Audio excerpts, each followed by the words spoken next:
Bismillahirrahmanirrahim. Assalamualaikum warahmatullahi wabarakatuh. Waalaikumsalam warahmatullahi wabarakatuh. Bagaimana kabarnya hari ini? Alhamdulillah baik, Bu. Alhamdulillah.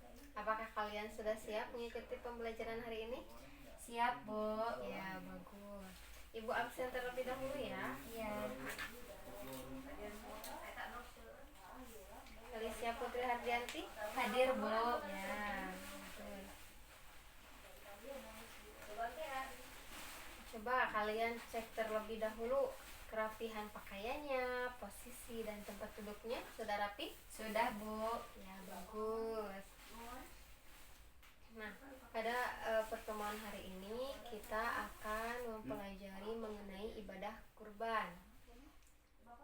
Nah, tujuan yang harus kita capai pada pertemuan hari ini ada 3. Yang pertama, peserta didik mampu menjelaskan pengertian kurban. Yang kedua, peserta didik mampu menjelaskan hukum melaksanakan kurban. Yang ketiga, peserta didik mampu menjelaskan syarat berkurban.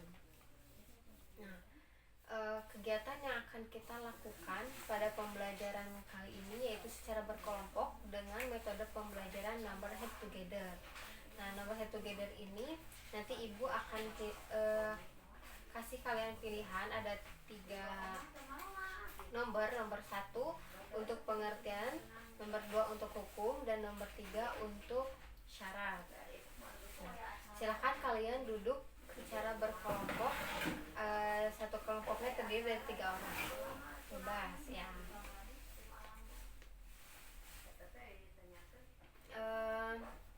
Sebelum memasuki mengenai materi kurban, apakah ada yang masih ingat mengenai materi pertemuan kemarin? Ada, Bu. Mengenai apa? Ibadah haji. Ya, ada materi apa saja yang kita pelajari? Pengertian ibadah haji. Ibadah haji berarti datang menziarahi Ka'bah dan melakukan serangkaian ibadah sesuai ketentuannya. Terus ada apa lagi? Hikmah pelaksanaan haji ada 5. Yang pertama, menjadikan hati ikhlas dan pemurah bagi selama kaum muslimin. Bagi sesama kaum muslimin. Ya.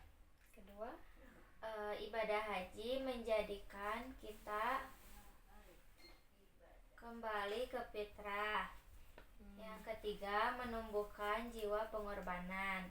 Yang keempat, meningkatkan semangat ibadah yang sempurna. Yang kelima, membangun persaudaraan Islamiyah dunia. ya, terima kasih. Nah, ibu akan menceritakan kisah Nabi Ibrahim dan Nabi Ismail terlebih dahulu ya. Kalian simak dengan baik-baik. Nabi Ibrahim adalah seorang nabi yang diutus Allah untuk menyebarkan agama tauhid di tengah masyarakat yang menyembah berhala. Dikaruniai putra yang bernama Nabi Ismail yang lahir di istri pertama, yaitu yang bernama Siti Hajar. Suatu malam Nabi Ibrahim mendapat mimpi berulang kali di mana ia diperintahkan Allah untuk menyembelih Ismail sebagai bentuk kurban. Nabi Ibrahim pun dilanda kebingungan dan keraguan.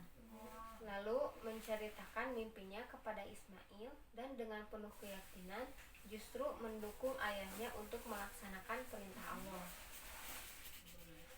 Dengan hati yang teguh dan penuh keikhlasan, Nabi Ibrahim membawa Ismail ke sebuah lembah yang berada di Mina untuk menyembelih Ismail, untuk melaksanakan kurban. Nah, Ismail yang siap dikurbankan dibaringkan di atas tanah dan Nabi Ibrahim memegang pisau yang tajam.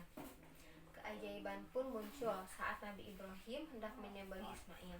Allah menurunkan wahyu untuk menghentikan tindakan tersebut dan sebagai gantinya diperintahkan untuk menyembelih seekor domba jantan yang telah disediakan Allah.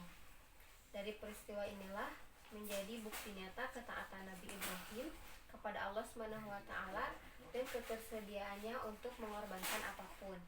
Kisah ini menjadi dasar dari ibadah kurban yang dilaksanakan umat Islam setiap tahunnya pada hari raya Idul akan bertanya, apakah keluarga kalian sudah melaksanakan kurban? Sudah, Bu. Alhamdulillah. Nah, sekarang kalian memilih kertas ini. Di sini ada berisikan nomor yang tadi sudah Ibu jelaskan. Silakan.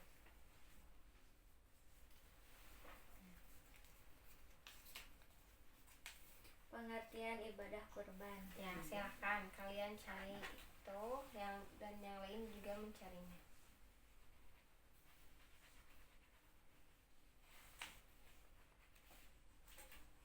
Sudah selesai? Sudah, Bu. Ya, silakan kelompok Elisha nomor 1-nya. Pengertian kurban. Kurban adalah ibadah yang dilakukan dengan menyembelih hewan ternak dengan tujuan mendekatkan diri kepada Allah Subhanahu wa taala. Ya, betul. Silakan dari kelompok yang lain untuk nomor 2 dan nomor 3-nya. Ya. Nah, jadi kesimpulannya apa dari 3 poin tersebut? Yang pertama mengenai pengertian kurban, bagaimana? Kurban adalah ibadah yang dilakukan dengan menyembelih hewan ternak dengan tujuan mendekatkan diri kepada Allah Subhanahu wa taala. Ya, yang kedua, hukumnya sunnah muakkadah yang artinya ibadah yang sangat dianjurkan. Ya. Syarat berkurban, yang pertama Islam, kedua berakal, ketiga balik, keempat mampu. Ya. Nah, Ibu akan menambahkan sedikit materi yang telah kita pelajari barusan. Yang pertama mengenai pengertian kurban. Ada 2 secara bahasa dan istilah.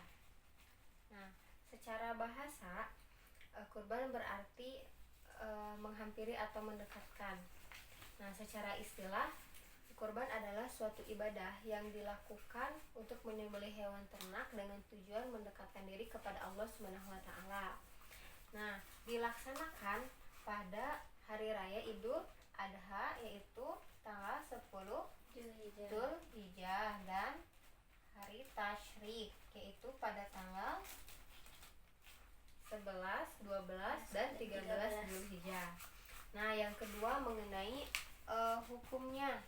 Hukumnya tadi yaitu sunnah muakkadah yang berarti sangat dianjurkan dan hampir mendekati wajib. Nah, yang ketiga mengenai apa barusan? Syaratnya ada berapa? Ada 4. Yang pertama Islam. Yang kedua berakal. Yang ketiga balik. Dan yang terakhir mampu. Nah, Ibu akan jelaskan satu persatu. Yang pertama Islam. Selain pemeluk Islam tidak diwajibkan untuk berkurban. Yang kedua berakal. Orang yang sehat jasmani dan rohani diwajibkan untuk melaksanakan. Nah, yang ketiga balik. Artinya sudah dewasa. Orang yang sudah dewasa bisa membedakan baik dan buruk. Sedangkan anak kecil belum memenuhi. Nah, yang keempat yaitu mampu. Seseorang yang memiliki cukup materi maka dianjurkan untuk melaksanakan kurban. Nah, dari materi yang telah kita pelajari dan Ibu sampaikan, apakah ada yang ditanyakan atau yang belum dimengerti? Sudah, Bu, mengerti. Apakah ada syarat untuk hewan yang akan dikorbankan? Nah, tentu ada. Yang pertama, hewannya harus sehat, harus gemuk, dan tidak cacat.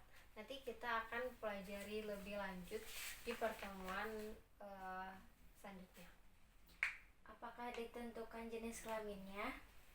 Nah, untuk jenis kelamin sebenarnya boleh jantan maupun betina, asalkan ketika akan mengorbankan hewan yang betina itu harus dalam keadaan tidak mengandung. Ya, gimana? Sudah bisa dimengerti? Sudah. Ya. Mungkin dicukupkan sekian pembelajaran hari ini. Mohon maaf bila ada kesalahan maupun kekurangan dalam menyampaikan materi ini. Semoga materi ini bisa bermanfaat bagi kita semua. Amin. Nah, mari kita tutup pembelajaran hari ini dengan membaca doa bersama-sama. Subhanakallahumma wa bihamdika asyhadu alla ilaha illa anta astaghfiruka wa atubu ilaik. Alhamdulillahi rabbil alamin. Wassalamualaikum warahmatullahi wabarakatuh. Waalaikumsalam warahmatullahi wabarakatuh.